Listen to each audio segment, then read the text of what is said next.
In this video, we'll go over the most common reasons why automated emails can't be sent out. There's a very simple reason why the automation doesn't work. Missing connections in the workflow. The modules need to be connected to each other. Otherwise, the campaign stops at the point where the connections end.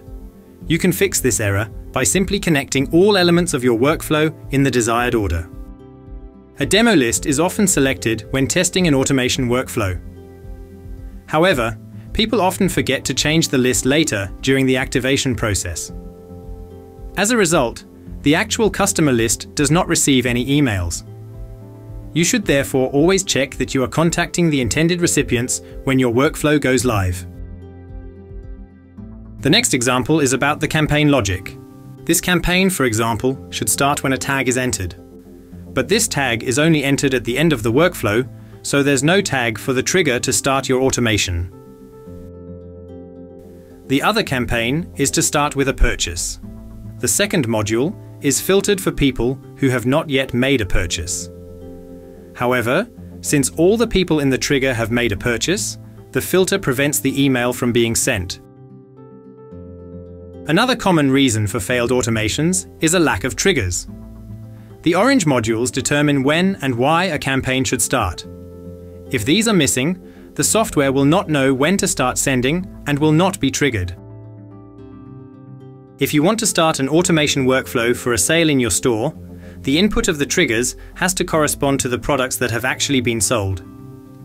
If a sports store enters jersey in the module but sends the word national team jersey, the email cannot be sent. The solution is straightforward. Place asterisks around the word jersey. This ensures that everything containing jersey is considered. Processing a workflow that has already been activated can prevent emails from being sent as intended. If a customer has already received the first email of the automation and a second email is added to the workflow, this second email will only be sent to customers who are new to this campaign. All those who have already received the first email will not receive the newly added email. The workflow works as expected, but only the elements added after the automation adjustment are sent to new recipients.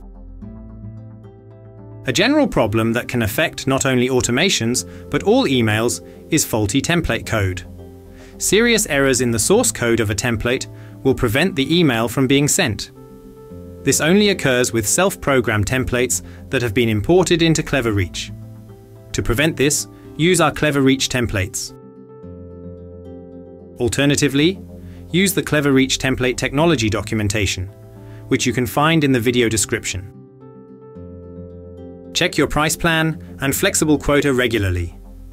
Ensure you have a price plan and sufficient flexible email quota for your planned campaign.